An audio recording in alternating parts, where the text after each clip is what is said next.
नमस्कार, आप देख रहे हैं राष्ट्रहित टीवी। आपके साथ मैं हूं अंकिता। साल 2014 के लोकसभा चुनाव के नतीजों पर सबकी निगाहें लगी हुई हैं। ये चुनाव न सिर्फ भारत के भविष्य को नई दिशा देगा, बल्कि कई राजनीतिक चेहरों के भविष्य का भी फैसला करेगा। कई चेहरे ऐसे हैं जिनके लिए इस चुनाव के मायने बहुत हैं। लोकसभा चुनाव की 543 सीटों के चुनाव में 543 चेहरे ही अपना अपना महत्व रखते हैं, लेकिन कुछ चेहरे राजनीतिक हैसियत, पारिवारिक विरासत और चुनावी समीकरणों की वजह से बेहद खास हो जाते हैं। आज बात उन चेहरों की जिनके सियासी भाग्य ईवीएम में बंद हो चुके हैं। नतीजे आने के बाद उनके राजनीतिक वजूद का फैसला होगा। उन चेहरों में जो खास है, आज बात उनकी। देश की नजर इस वक्त वाराणसी की सबसे हाई प्रोफाइल सीट पर लगी है, जहां से प्रधानमंत्री नरेंद्र मोदी उम्मीदवार हैं। पीएम मोदी लगातार 2 बार बनारस से भारी मतों से चुनाव जीत चुके हैं और जीत की हैट्रिक लगाने के लिए तैयार हैं।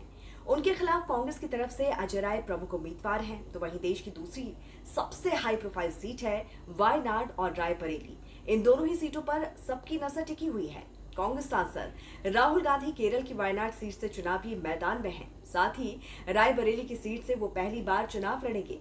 उनकी मां सोनिया गांधी के रायबरेली से चुनाव नहीं लड़ने की वजह से राहुल रायबरेली से भी उम्मीदवार हैं। इसी तरह देश की दूसरी हाई प्रोफाइल सीटों में पहले यूपी का रुख करते हैं।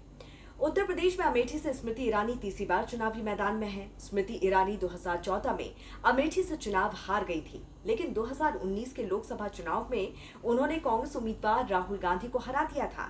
इस बार अमेठी से स्मृति ईरानी के सामने कांग्रेस ने गांधी परिवार के करीबी किशोरी लाल शर्मा को टिकट दिया है। तो वहीं यूपी की सुल्तानपुर सीट से मेनका गांधी एक बार फिर से चुनावी मैदान में है।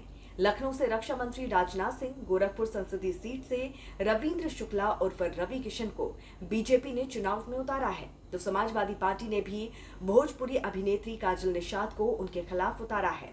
गाजीपुर सीट पर इस बार सबकी नजर है। बाहुबली और माफिया डॉन मुख्तार अंसारी के भाई अफजाल अंसारी गाजीपुर से समाजवादी पार्टी के टिकट पर उम्मीदवार हैं। पिछली बार वो बहुजन समाज पार्टी के टिकट से सांसद बने थे। मिर्जापुर से अनुप्रिया पटेल जीत की हैट्रिक लगाने के लिए तैयार हैं, तो बीजेपी ने ये सीट अपने सहयोगी पार्टी अपना दल एस को दी है। इलाहाबाद की सीट से बीजेपी ने पूर्व राज्यपाल स्वर्गीय केशरीनाथ त्रिपाठी के बेटे नीरज त्रिपाठी को टिकट दिया है। उनका मुकाबला कांग्रेस नेता रेवती रमन के बेटे उज्जवल रमन से है। तो वहीं यूपी की हाई प्रोफाइल फूलपुर सीट से बीजेपी ने प्रवीण सिंह पटेल को मैदान में उतारा है। उनका सामना समाजवादी पार्टी के अमरनाथ मौर्य से है। यूपी के केसरगंज सीट से बीजेपी ने इस बार मौजूदा सांसद ब्रजभूषण सिंह को टिकट नहीं दिया है। उनकी जगह उनके बेटे करण भूषण सिंह को टिकट दिया गया है। महिला पहलवानों के साथ यौन उत्पीड़न के आरोपों से घिरे होने की वजह से ब्रजभूषण सिंह को टिकट नहीं दिया गया। अब बात करते हैं मैनपुरी की, जो कि समाजवादी पार्टी के मुखिया मुलायम सिंह यादव का गढ़ मानी जाती है। मैनपुरी से अखिलेश यादव की पत्नी डिंपल यादव चुनावी मैदान में है। साल 2022 में मैनपुरी में हुए उपचुनाव में डिंपल यादव ने भारी जीत दर्ज की थी। मुलायम सिंह के निधन के बाद उपजी सहानुभूति लहर का उन्हें फायदा मिला था। बदायूं की सीट से अखिलेश यादव के चाचा शिवपाल सिंह यादव के बेटे आदित्य यादव चुनावी मैदान में हैं। आदित्य यादव का मुकाबला बीजेपी के दुर्विजय सिंह शाक्य से होगा। तो वहीं कन्नौज की हाई प्रोफाइल सीट से खुद अखिलेश यादव, आजमगढ़ से धर्मेंद्र यादव और फिरोजाबाद से अक्षय यादव मैदान में हैं। धर्मेंद्र यादव के खिलाफ भोजपुरी फिल्म कलाकार दिनेश लाल यादव निरहुआ चुनावी मैदान में हैं। पश्चिमी उत्तर प्रदेश की सबसे महत्वपूर्ण सीट है मुजफ्फरनगर। इस सीट से बीजेपी ने संजीव बालियान को चुनावी मैदान में उतारा है। 2 बार के सांसद संजीव बालियान के खिलाफ समाजवादी पार्टी ने हरेंद्र मलिक को उतारा है। तो वहीं गौतम बुद्ध नगर सीट से महेश शर्मा को चौथी बार बीजेपी ने टिकट दिया है। वहीं मथुरा की सीट से बीजेपी ने ड्रीम गर्ल हेमा मालिनी को तीसरी बार चुनावी मैदान में उतारा है।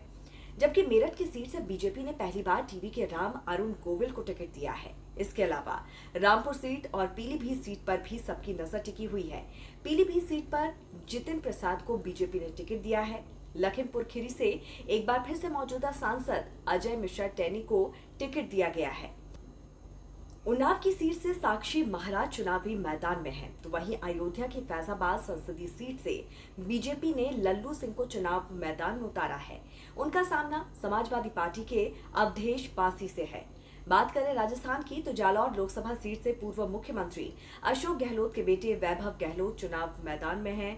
वैभव गहलोत साल 2019 का लोकसभा चुनाव हार चुके हैं। उनका मुकाबला बीजेपी के उम्मीदवार लुम्बाराम चौधरी से है, जबकि झालावाड़ लोकसभा सीट से पूर्व मुख्यमंत्री वसुंधरा राजे सिंधिया के बेटे दुष्यंत सिंह 5वीं बार मैदान में हैं। वो 4 बार सांसद रह चुके हैं। मध्य प्रदेश में भोपाल की सीट सबसे हाई प्रोफाइल है। यहाँ साल 2019 में साध्वी प्रज्ञा सिंह ने दिग्विजय सिंह को हराया था। इस बार बीजेपी ने आलोक शर्मा को टिकट दिया है, जबकि कांग्रेस की तरफ से अरुण श्रीवास्तव मैदान में है। मध्य प्रदेश की दूसरी हाई प्रोफाइल सीट है गुना से केंद्रीय मंत्री ज्योतिरादित्य सिंधिया को चुनाव मैदान पर उतारा है। हालांकि साल 2019 में ज्योतिरादित्य सिंधिया चुनाव हार गए थे। इस बार उनका मुकाबला कांग्रेस के यादवेंद्र सिंह यादव से है, जबकि राजगढ़ सीट से कांग्रेस की तरफ से दिग्विजय सिंह चुनाव मैदान में हैं, जबकि बीजेपी ने मौजूदा सांसद रोडमल नागर को ही उम्मीदवार बनाया है।